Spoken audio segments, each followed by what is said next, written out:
Today, in what will not be the last of the batch of Polaroid cameras, but we will do something different for next week, let's look at another Polaroid camera.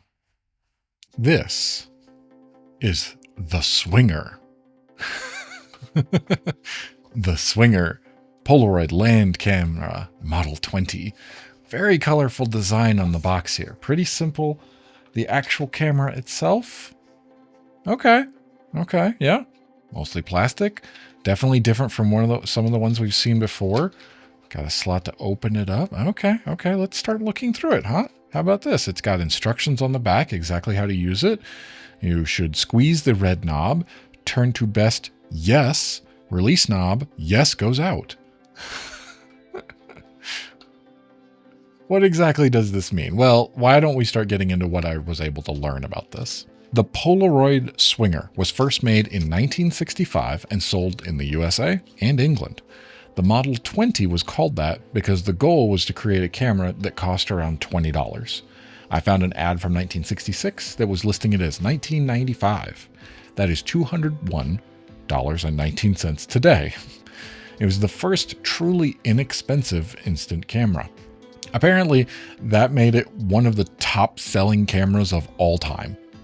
I did not have a source on that. The Wikipedia page does mention that it was successful in the youth market due to the lower price, the stylish look, and the catchy Meet the Swinger jingle. Real quick, that jingle is on YouTube and you should definitely go look it up. It's sung by Barry Manilow. And let's just understand, I looked up the term swinger, meaning non-monogamous relations, date back to the 60s and 70s, so they definitely knew what they were doing. But there is a source claiming that Edwin Land, inventor of the Polaroid camera, walked into an office with a camera swinging from his wrist. And a copywriter, Phyllis Robinson, who wrote the lyrics for the jingle, said the name Swinger. And that's where it came from, but who knows? Unlike all the other Polaroid cameras that we've looked at this point, which both old and new had a flat pack of film, this was the first Polaroid to use the Polaroid 20 series roll film. This actually came in the instruction manual. You would pull them out of the camera for a 10-second black and white exposure. That was part of the jingle. Also worth mentioning, it only had one film size, 2.5 inch by 3.25 inch wallet size prints. Apparently, one of the selling points that made it just so popular was that the film was only $1.99, which is about $20 today. And with the quickest of searches and zero follow-up, I saw that I could get a 3-pack of 36 exposure film for around $20. Slightly higher than $20, just mentioning. It's not really come all that far, which is fine. That's, nobody really shoots with film though, so I bet it was cheaper for a while. But anyway, just like the other Polaroids, we got a fixed lens with a nice long 100 millimeters f/17. So you need a lot of light. In the viewfinder, as it was mentioning, you would either get a yes or a no if there was enough light. And that's pretty cool. And they made it a big deal in the jingle about the yes or the no. Although that success must have burned brightly and went out. Apparently by 1970, sales went down because young people did not like the quality of the photos, and those who did use the camera only used 2 rolls of film on average. Kind of petered out.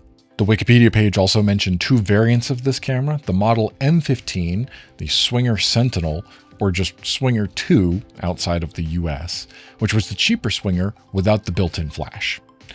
And the Model 3000, the big Swinger, which used the 100 series pack film, something we have talked about before. Just to be clear, there's a big supposedly on like all of that I said. The Wikipedia page specifically mentions a lack of credible sources on that page. What are you going to do? So I think it was interesting. First of all, commercial, hilarious. That's great. I think this is a pretty neat camera. I'm glad to have it in the collection. It's very unique the way it looks, and I'm not surprised that it kind of captured the young people's attention and they got it. And then after a few years realized, oh wait, this isn't as good as the other cameras on the market. It's kind of cheaply made and, well, that's the point. And so they petered out. Well, that doesn't surprise me, not at all, given what we know today and how the markets kind of move and things like that. So it doesn't all surprise me. But looking at the Film 20, I think it's really interesting that this had a roll of film compared to everything else where Polaroids had flat pack film. You peel it out, pull it off, it would start the exposure right on there, or the later versions that would come much later on would be the, as a matter of fact, we looked at the 420 last week. That's old, that's newer than this camera. I didn't make that connection until right now.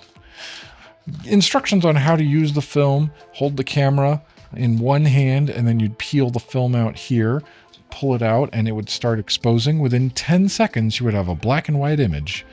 And there's the wallet-sized photo, as they even show in there. How you could use a flash and how to take good care of your photos. Oh, that's interesting. Coat all photos as soon as it's convenient to do so, within 2 hours if possible. If prints are left uncoated for more than a few hours, they may begin to fade and streak. I was unaware of that. That seems... Coat the entire print with 6 to 8 overlapping strokes. And the best place to store Polaroid pictures is in a Polaroid print album. Don't use Polaroid prints in ordinary black paper photo albums. Don't use paper mounting corners, glue, or paste to hold print.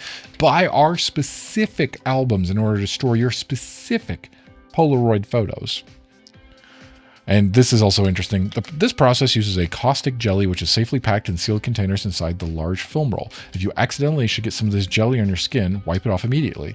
To avoid an alkali burn, wash the area with plenty of water as soon as possible. It's particularly important to keep the jelly away from eyes and mouth. It can damage your clothing or furniture. Okay. I wish I had some of this film. I don't know if this camera would work necessarily. I didn't play around with it too much. But I can't really see if that's opening. Oh, yep, there it is. You can see it when I put it on an angle and adjust the photo. Let's see. Just trying it here. Do I get a yes or a no? I get nothing.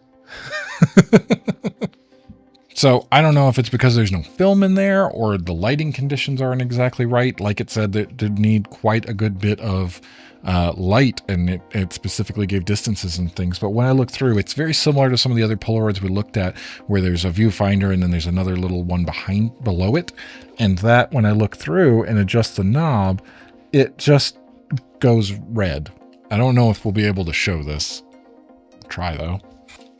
There's, okay, the viewfinder, right? And then you can see that there's something moving. There's paper. You would be able to see through that. And then when I turn the knob, this one down below, if I get it on the right angle, it goes red. But that's all it is it's just like a little grid screen below it with tons of red dots. It doesn't actually give me a yes or a no.